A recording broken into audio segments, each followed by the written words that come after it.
नमो अरिहन्तानं नमो सिद्धानं नमो आयर्यानं नमो उवज्जायानं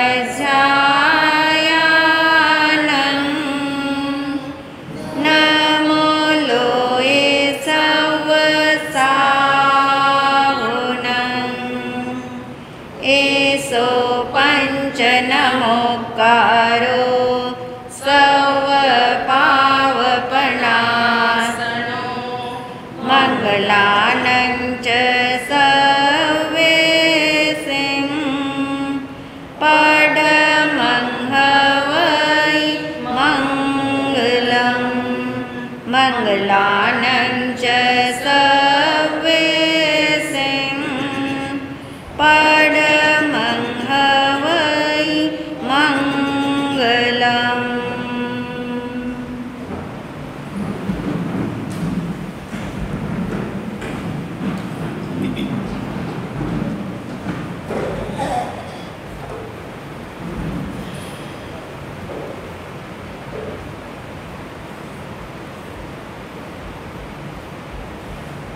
आत्म स्वरूप को ध्याने हेतु आँखें बंद करें।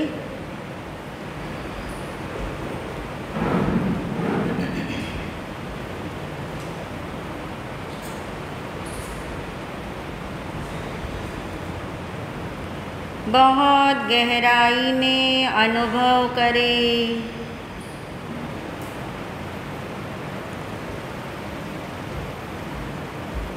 अपने होने का एहसास पक्का करें।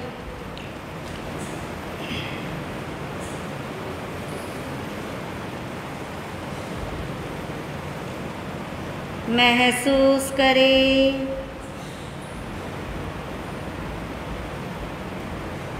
मैं आत्मा हूँ।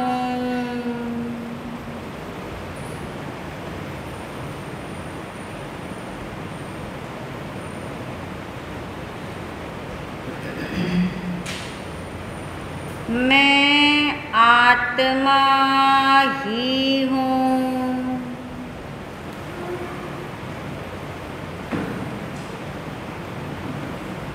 आत्मा के अलावा अन्य कुछ भी मैं नहीं हूँ।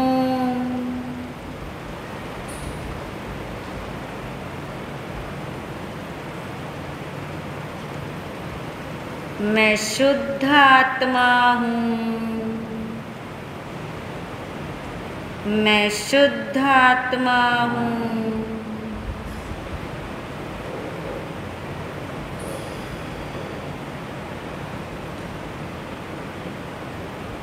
मैं आत्मा अनंत गुणों का घन पिंड हूँ।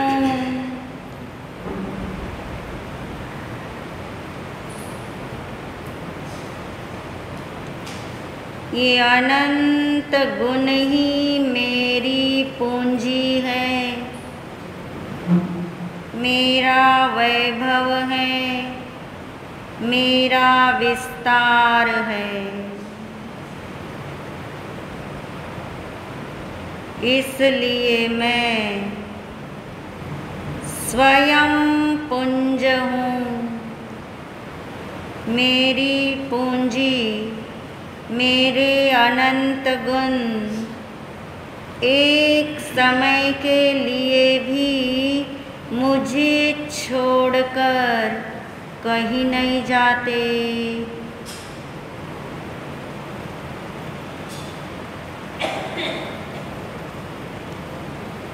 ये मेरा वैभव मेरे ही कारण है, किसी अन्य की वजह से मेरी पूंजी नहीं है। इसलिए मेरे अनंत गुण, मेरी अनंत निधि सदा ही त्रिकाल शाश्वत मेरे में ही है, मेरे ही कारण है, मुझ में ही है।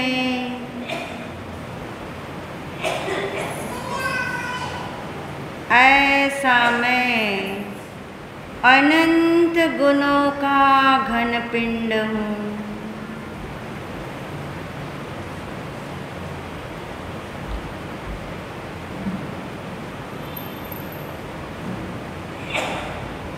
आज तक अनादिकाल से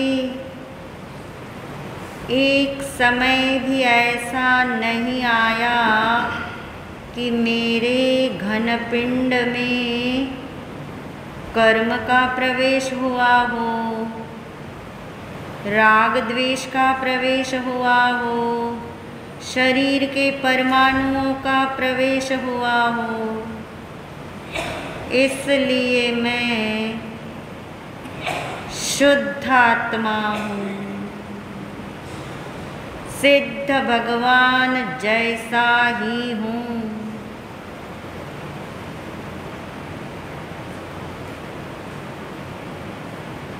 महसूस करे, अनुभव करे, जो है उसी का अनुभव।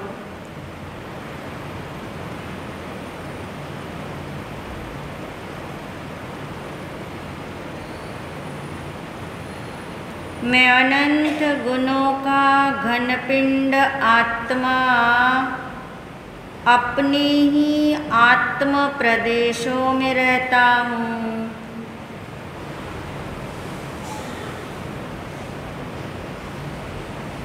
मैं शरीर में नहीं हूँ, मैं शरीर के परमाणु में नहीं हूँ। जहाँ जहाँ ज्ञान है, जहाँ जहाँ मेरे अनंत गुण हैं, वहीं मैं हूँ।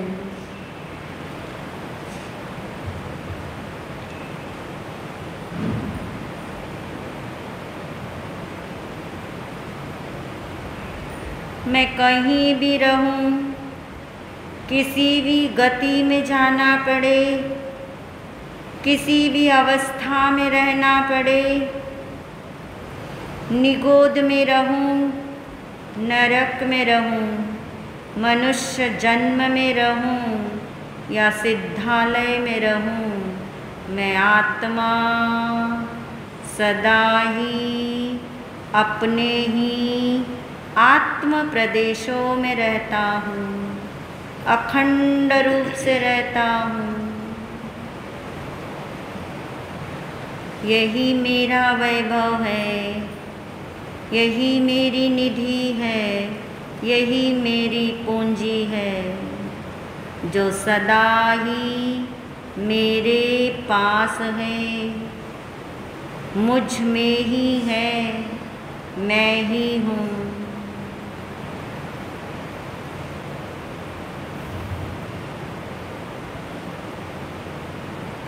इस भाव से अपने को बारंबार भावित करे, मैं आत्मा अनंत गुणों का घन पिंड, अपने ही असंख्यात आत्म प्रदेशों में रहने वाला, यही मेरा वैभव है, यही मेरा खजाना है, यही मेरी निधि है। जैसी सिद्ध भगवान के पास है, वैसा ही उतना ही खजाना मेरे पास भी है।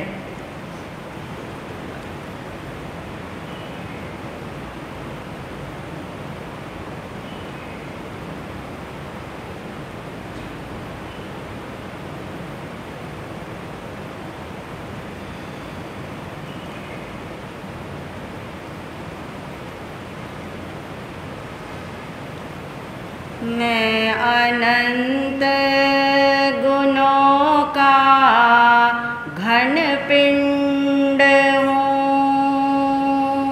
मैं अनंत गुणों का घन पिंड हूँ।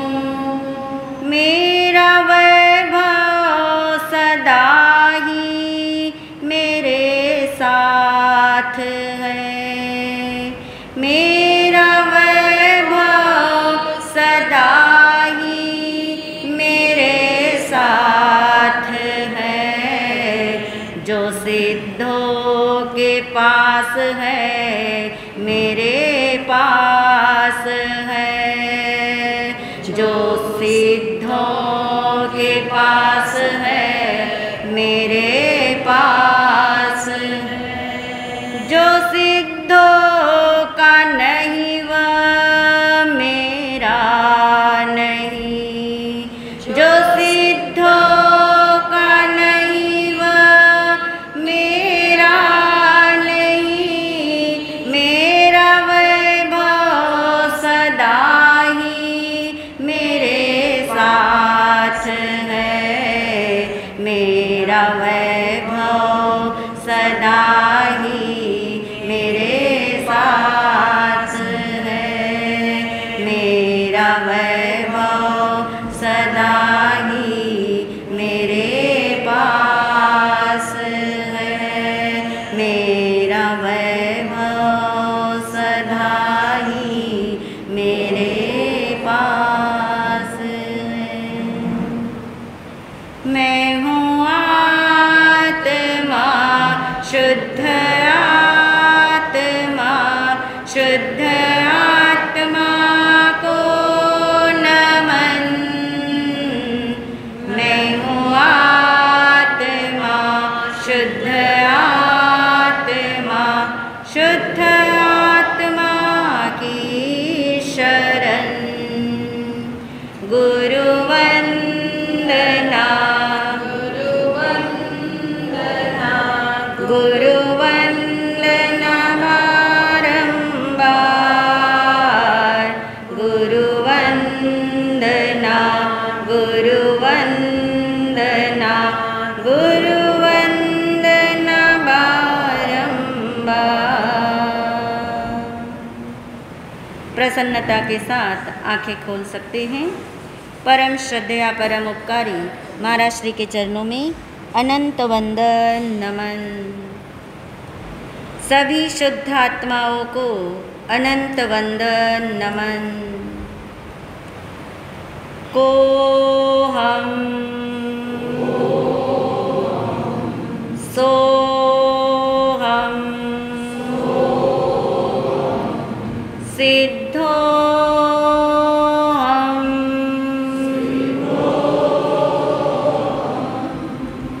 मैं सिद्ध भगवान जैसा ही शुद्ध आत्मा हूँ। समस्त जिनवाणी का सार देखा जाए तो इतना ही है।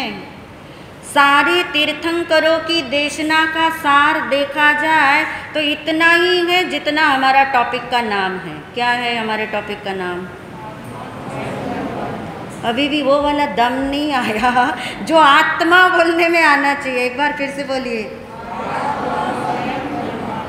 आत्मा स्वयं परमात्मा, यानी आत्मा किसके समान है? सिद्ध भगवान समान। जो सिद्ध भगवान समान होगा वो परमात्मा होगा। परमात्मा होगा वो शुद्ध आत्मा होगा। और आत्मा का हित अपने को क्या मानने में है? शुद्ध आत्मा, सिद्ध भगवान जैसा आत्मा, यानी सिद्धो हम जो हम बोलते हैं आत्मा स्वयं परमात्मा है। तो ये सूत्र है, क्योंकि ये सार है। सूत्र में क्या होता है? सार। ये सूत्र है, ये सार है। और आप जानते सूत्र का एक मीनिंग और होता है, जिसे क्या कहते? धागा। सूत्र यानी धागा। सूत्र यानी धागा। तो वो धागा भी इसे समझ लीजिए। सिद्धोहम या मैं शुद्ध आत्मा हूँ या आत्मा स्वयं परमात्मा है, ये ऐसा धागा है, ये ऐसा धागा है जो आपको कहाँ तक पहुँचा सकता है। सिद्धालय, थोड़ी कनेक्टिविटी लीजिए आप, थोड़े आप बोलोगे, आप इधर उधर दाएं बाएं कहीं नहीं जाओगे। इन अपने में मी विद इन मी में जाने के लिए आपको थोड़ी कनेक्टिविटी लेनी चाहिए बोल के भी। जब आप बोलते हो आपकी एनर्जी क्या रहती है, आपकी एनर्जी प्रकट होती है, बाहर में आती है, आपका खुद का ऑरा बनता है, फिर उस ऑरे में कोई नहीं आ सकता, फिर आप क्या रहोगे, आप ही आप। ताकि जितना हम बोले एक ही बार में कहाँ उतर जाए, अंदर में चला जाए। यानी आत्मा का हित अपने को शुद्ध आत्मा मानने में है। इसलिए ये ऐसा धागा है, ऐसा सूत्र है जो सीधा कहाँ पहुँचा सकता है, सिद्धालय तक पहुँचा सकता है। यानी सिद्ध भगवान में और मुझ में, हम दोनों के स्वरूप में कोई अंतर नहीं है। भगवान कहते हैं जो आत्मा सिद्ध भगवान में और अपने में अंतर नहीं देखता, अंतर नहीं जानता, अंतर नहीं मानता, अंतर अनुभव नहीं करता, वही आत्मा एक दिन सिद्धालय में जाता है। यानी सिद्ध भगवान में और उसमें भी क्या नहीं रहता फिर, अंतर। मगर उसके लिए क्या करना पड़ेगा, पहले अंतर मिटाना पड़ेगा और फिर अंतर नहीं रहेगा। कौन सा अंतर मिटाना पड़ेगा कि मैं कौन, मेरी आईडी क्या, मेरी पहचान क्या, मैं कौन हूँ। सिद्ध भगवान जैसा ये अंतर मिटा दिया हमने, किसमें, मुझ में और सिद्ध भगवान में। अंतर मिटते एक धागा मिला, एक सूत्र मिला, एक चीज़ हाथ में आई। और वो चीज़ ऐसी है जो एक दिन, आज नहीं मगर एक दिन, इस जन्म में नहीं मगर एक जन्म ऐसा आएगा जब मुझ में और सिद्ध भगवान में कोई अंतर नहीं रहेगा। यानी मेरा असली ठिकाना जो है वहाँ मैं पहुँच जाऊँगा। कैसा कमाल है, किसका कमाल है, इस सूत्र का। ये सूत्र जो हम रोज रोज पुकारते हैं, रोज रोज बोलते हैं, उसके पीछे बहुत रहस्य है। ये खाली जाने वाला नहीं है। ये शब्द, ये भाव, ये विचार आपके अंदर क्या होंगे, जमेंगे, संस्कार बनेंगे, साथ चलेंगे। और ये धागा ऐसा है, मगर शर्त इतनी है कि इस धागे पर फोकस रखना पड़ेगा। इस धागे से दृष्टि को बांधना पड़ेगा, दृष्टि इधर उधर ना जाए, फोकस इधर उधर ना बदले। कैसे, जैसे उदाहरण लो, फिर आपको थोड़ा इंटरेस्ट आ जाता तो मुझे लगता है उदाहरण बता दूँगी। उदाहरण ले लो, लाइव उदाहरण ले लो। जैसे दिल्ली में आजकल क्या आ रही है, बाढ़ आ रही है।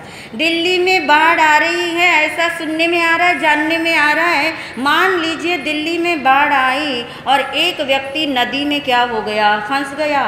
नदी में फंस गया, सरकार को पता लगा, उन्होंने हेलीकॉप्टर भेजा।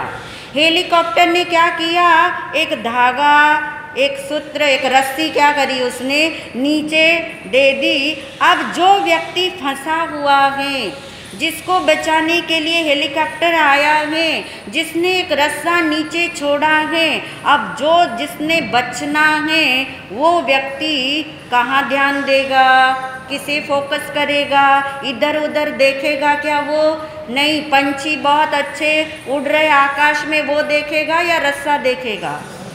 हेलीकॉप्टर कोई देखता रहेगा या रस्सा देखेगा? जिसने मुझे भेजा उसका बहुत बहुत उपकार है, उसकी तरफ ध्यान देगा या रस्सा देखेगा? जैसे वो ऊपर में नोट करते जाना, अपने साथ सारा रिलेट करना। हम इधर से बोले, आप उधर से समझ जाना करते क्या हैं हम। यानी वो इधर उधर नहीं देखेगा, उसे कुछ भी दिखाई भी नहीं देगा वाकई में, क्योंकि उसे तो क्या दिखाई दे रहा है, रस्सी। यानी वो रस्सा ही उसे दिखाई दे रहा है, क्योंकि उसकी दृष्टि किसके साथ बंध गई, इसको कहते दृष्टि का बंध जाना। वो दृष्टि उसकी किसके साथ बंध गई, रस्सी के साथ। ऐसा थोड़ी है कि उसे पंछियों की आवाज़ नहीं सुनाई देती होगी, ऐसा थोड़ी है कि उसकी आंखें खुली हैं तो उसको पेड़ पौधे नहीं दिखते होंगे। दिखते होंगे कि नहीं दिखते होंगे? दिखते होंगे, मगर फोकस नहीं है, उधर की तरफ उसका अटेंशन नहीं है, उसका पूरा अटेंशन वहाँ है। यहाँ तक कि आप देख लीजिए अपने परिवार में भी उसका अटेंशन जाएगा उस समय, यानी कल्पना में भी लाएगा वो अपनी फैमिली को कि अच्छा हुआ मैं बच जाऊंगा, नहीं तो मेरे बाल बच्चों का क्या होता, जल्दी से मैं बच जाऊँ। कोई थॉट उस समय नहीं है, कोई थॉट उस समय नहीं है। कोई उसको आदेश दिए गए कि देख इस समय मन को एकाग्र रख वरना तुझे क्या नहीं दिखेगा। तैयार किया गया, उनको फोकस रहना बताया गया उसे, नहीं। कैसे समझ आ रही ये बात? क्यों समझ आ रही? क्योंकि उसके लिए वो रस्सा ही क्या है? जीवन है, बचाव का साधन है, बाहर आने का मार्ग है। इसलिए वो दाएं बाएं ऊपर नीचे आगे पीछे कहीं भी नहीं देखेगा, कुछ भी नहीं उसे सुनेगा। कान खुले हो और कुछ भी ना सुने, पॉसिबल है? जैसे आप अभी जैसे एकाग्र चित्त से सुनते हो, कोई भी आवाज़ आ जाए पीछे, आवाज़ तो सुनेगी, मगर आपका फोकस यदि ना बदले तो समझ जाना सूत्र को हमने क्या करा है? पकड़ रखा है। दिखते हुए भी लोग आए दाएं बाएं बैठ रहे, कोई वंदन कर रहा है, कोई लेट आ रहा है, कोई कुर्सी बजा रहा है, सब आपको समझ आएगा, मगर आपका फोकस नहीं बदलेगा यदि उस सूत्र को हमने क्या करा है? पकड़ा है। यानी वो व्यक्ति जैसे फोकस रहता है, दृष्टि उसकी वही बंधी रहती है, ऐसे हमारे शब्दों में, हमारे भावों में, हमारे विचारों में, हमारे क्रियाओं में, हमारे जीवन में निरंतर निरंतर ये याद आता ही चला जाए कि मैं कौन हूँ। इधर की तो थोड़ी आवाज़ इस कान से सुनती है, अभी इधर की नहीं सुनती है। कौन हूँ मैं? बोल के देखिए आप, यहाँ बोलने के लिए भी आए हो, सिर्फ सुनने के लिए नहीं। जब तक वो शब्द आपके मुख में नहीं बैठेंगे तब तक आपके नहीं होंगे, तब तक आपको अच्छे ज़रूर लगेंगे, अच्छे ज़रूर लगेंगे, कानों में जाएंगे, मगर आपको पता है कानों में जाने के बाद शब्द के लिए एक रास्ता और है। कौन सा? दूसरे कान से निकल जाने वाला। यदि आप दूसरे कान से नहीं निकालना है तो ये शब्द को एक बार मुख से निकाल के फिर कहाँ ले लो, अंदर भी आ जाएंगे। तो जो अपनी आईडी हमने बनाई है, आज दोहरा ले अपनी आईडी, बहुत दिन हो गए। कौन हूँ मैं? मेरी पहचान क्या है? शुद्ध आत्मा। मेरा पद कौन सा है? सिद्ध पद। मेरा स्थायी एड्रेस कौन सा है? मज़ा आ गया। इस आईडी तो आपने पक्की कर रखी है फिर तो। आपका डेट ऑफ बर्थ अनादि अनंत। जब हम पूछे या जब आप अपने आप से पूछे तो ये उत्तर देना, आपके घर वाले पूछे तो ये उत्तर, आपके बच्चे पूछे तो ये उत्तर, मत ये गड़बड़ नहीं करना कि हमने ये पढ़ा है, अगर हम यही बोलेंगे, ऐसे नहीं करना।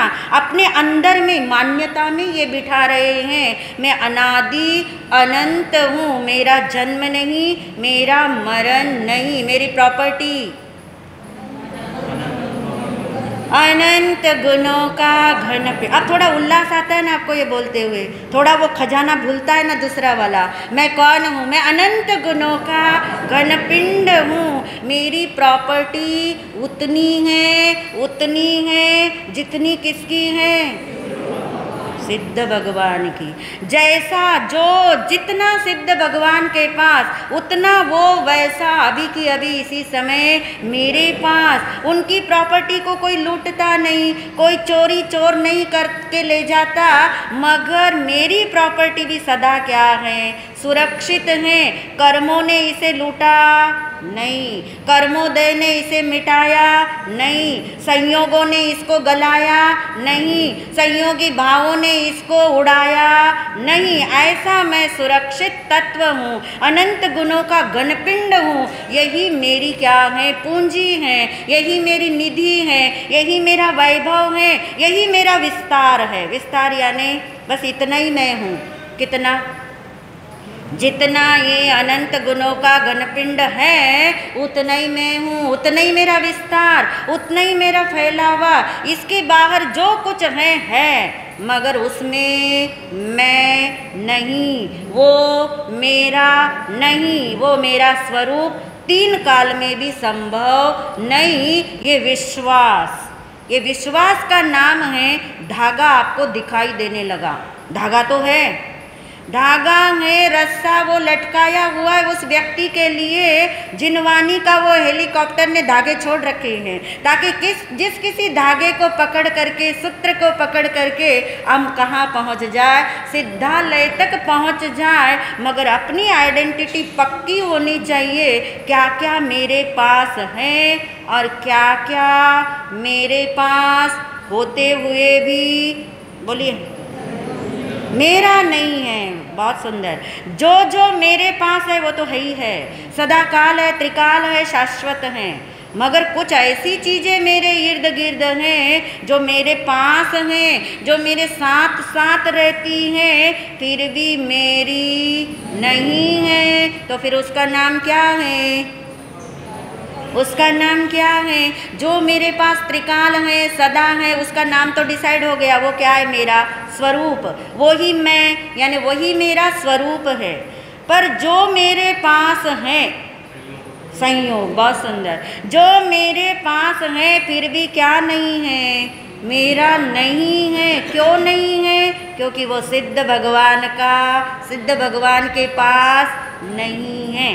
तो जो जो सिद्ध भगवान के पास है वो मेरे पास त्रिकाल है, वही मेरा है।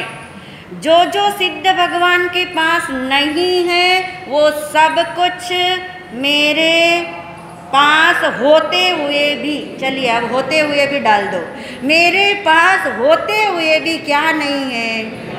बेचारापन तो नहीं लगता इसमें आपको?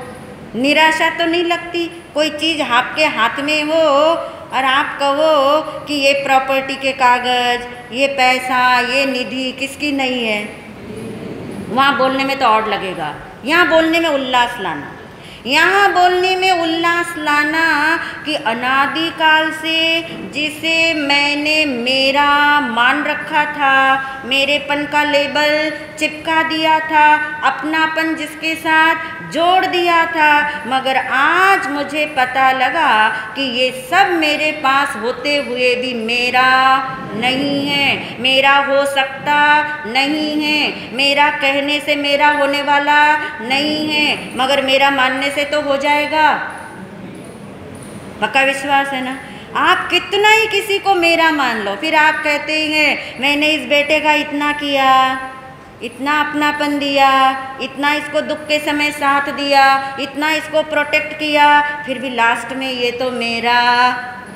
भगवान कहते तेरा तो था ही नहीं, मगर तूने क्या करा था?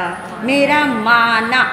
यानी पक्का कर लीजिए, आप अनादिकाल से, इस जन्म की बात नहीं कर रहे, अनादिकाल से, अनंत काल से जिसको मेरा कहते आए, जिसको मेरा मानते आए, जिसको मेरा समझते आए, जिसके साथ अपनापन करते आए, आज वो पक्का पता कर लो वो मेरे पास है मगर मेरा नहीं है। क्यों नहीं है?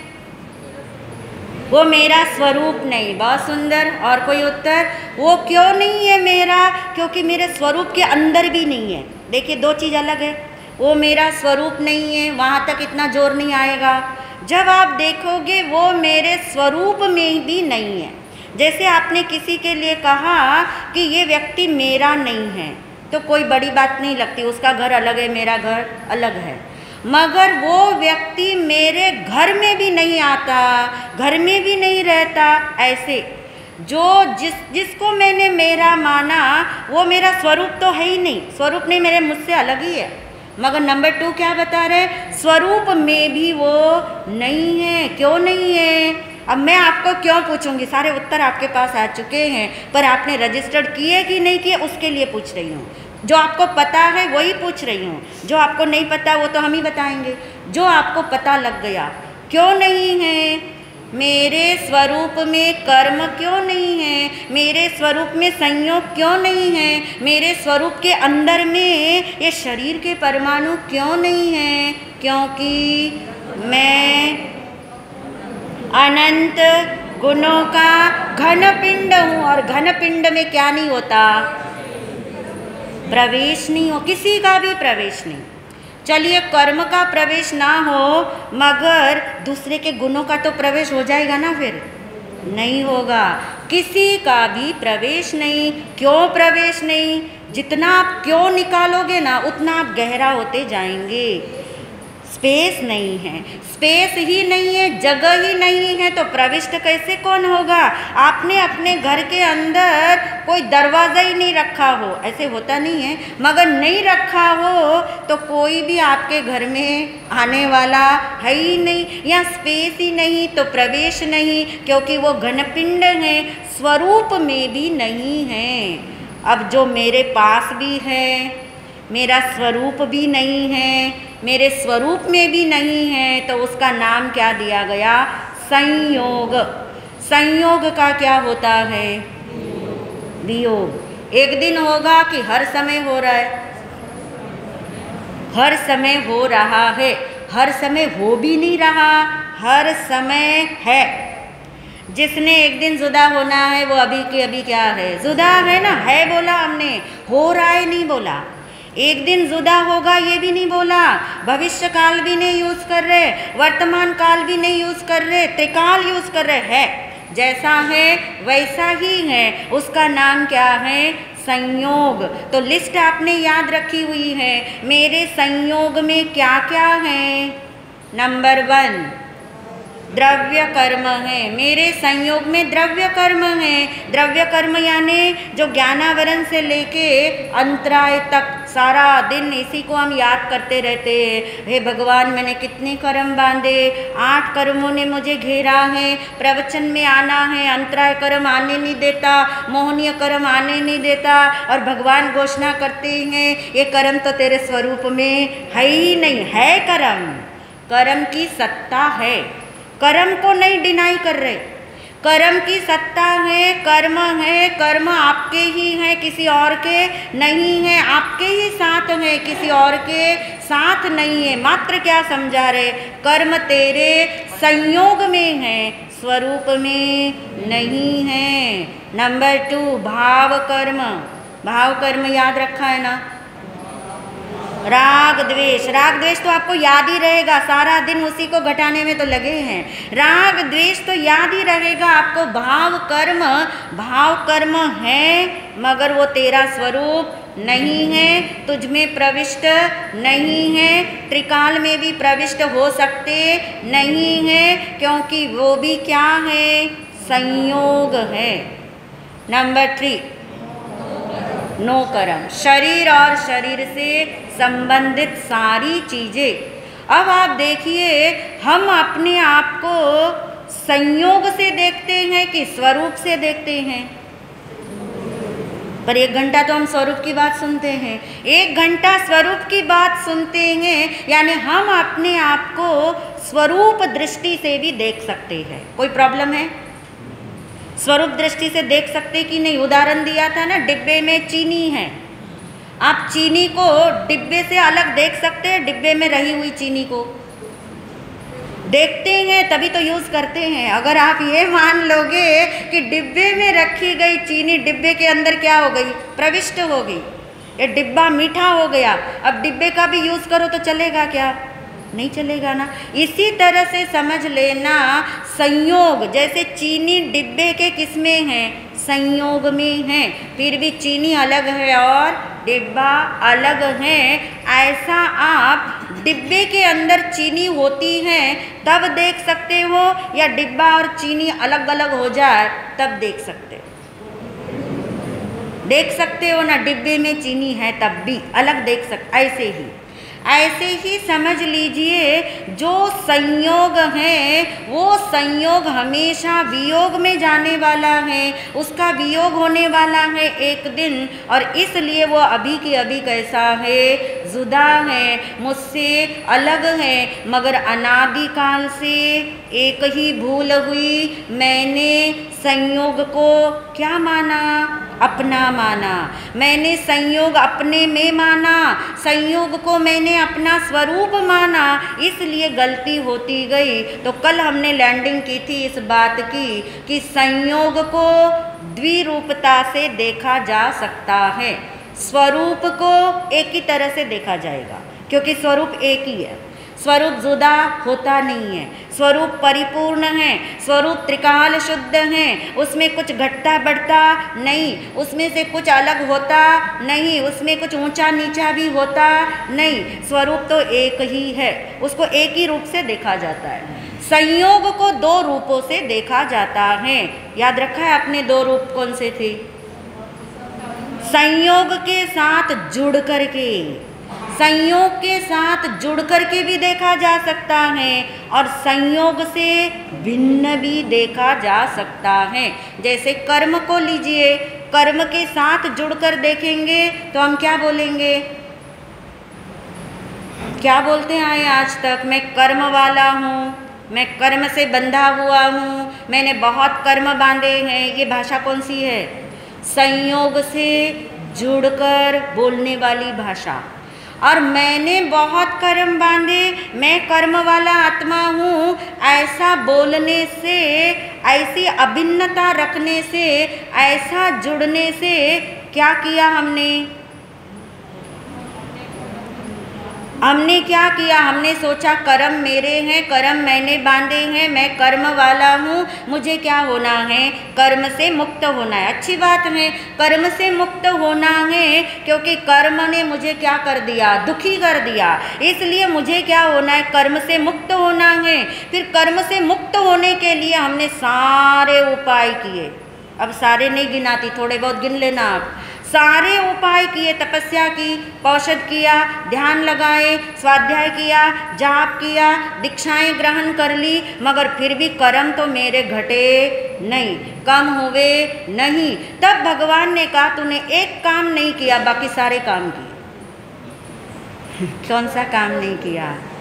तूने अपने को शुद्ध आत्मा नहीं माना, तूने अपने को कर्मों वाला आत्मा माना। फिर हम भगवान ने कहा तू कर्मों वाला आत्मा क्यों मानता है? हमने कहा भगवान कर्म है, कर्म मेरे हैं, कर्म मैंने बांधे हैं, मैं कैसे ना कहूँ कि मैं कर्म से बंधा हुआ आत्मा हूँ। तब भगवान ने दृष्टि दी, तू अपने को स्वरूप दृष्टि से देख, तू कर्म से बंधा हुआ नहीं, कर्म तेरे अंदर नहीं। फिर भी तूने अपने को कर्म वाला माना, तो क्यों माना? क्योंकि तूने संयोग के साथ क्या करा? जोड़ान किया, संयोग को अभिन्न देखा, जो संयोग है उसी के अंदर अपनापन किया, इसलिए स्वरूप को तू क्या हो गया? भूल गया। इसलिए पहले में पहले तू ये नक्की कर कि तू कौन है? सिद्ध भगवान जैसा है, तभी तेरी संयोग दृष्टि क्या होगी? छूटेगी। तो पहला नंबर ये था। दूसरा नंबर क्या था स्वरूप दृष्टि को देखने का तरीका? संयोग के रहते रहते ही, संयोग के रहते रहते ही अपने को संयोग से क्या देख सकते हो? पॉसिबल कि इम्पॉसिबल? आज करके देखना ना प्रयोग। पॉसिबल कि इम्पॉसिबल? शरीर का संयोग है, शरीर से जुड़ के हमने अनादिकाल से अपने को देखा। कैसे देखा? मैं मनुष्य हूँ, मैं नाम हूँ, मैं ये हूँ, मेरी जाति ये है, मैं धनवान हूँ, मैं रूपवान हूँ, मैं बुद्धिमान हूँ, मैं ज्ञानवान हूँ। ये सब किससे जुड़ के देखा हमने? संयोगों से जुड़ के। क्या पाया? दुख के अलावा पाया कुछ? अभी महाराज जी शुरू करने वाले, दुख के अलावा कुछ नहीं पाया।